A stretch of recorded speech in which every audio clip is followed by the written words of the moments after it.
Босқаңғыр күйінің шығу тарихы Төремұрат күйімен байланысты. Төремұрат батыр қыз Данайға ғашық болып, сол қыздың ауылына Құрманғазыны ертіп барады. Үлкен той үстіне түсіп, жастар жарыстарға қатысып, қызыққа батып жатады. Төремұрат садақ атумен ат жарысында жеңіске жетеді. Құрманғазы да қалыспай жарыстарға қатысып, өзін тым еркін ұстап жүрген екен.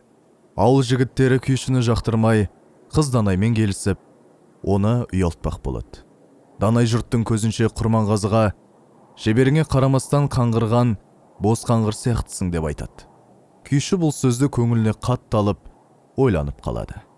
Ересек адам, виртуоз күйші өзінің бейнесіне көбірек көңіл бөлу керек екенін түсінді.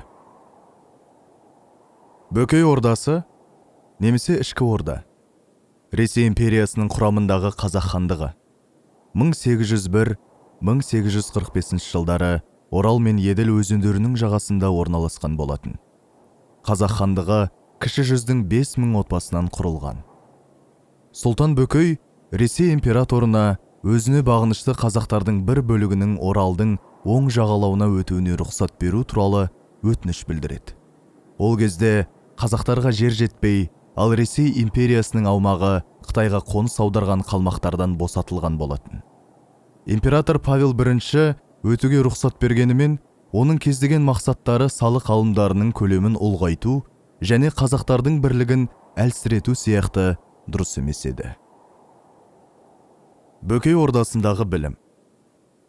Жәңгір хан Ресей шенеуніктері арасында білім алғандықтан, Бөкей хандығында еуропалық мәдениет пен білім енгізген. 1841 жылы ол хан ордасында алғашқы орыс қазақ мектебін ашты. 1883 жылы бір жыл оқытатын әйелдер училищесін ашқан. 1866 жылы 7 бастапқы сауаттылық мектебі ашылған. Айта кетсек, сол кезде ордада молдалар басқаратын мұсылман мектептері болған. 1883 жылы мұндай мектептердің саны 52 болды.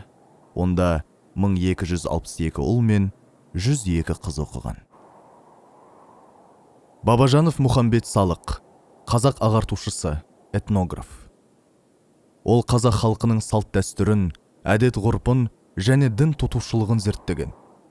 1855-1861 жылдары ішкі орданың уақытша кеңесінің кеңесшісі.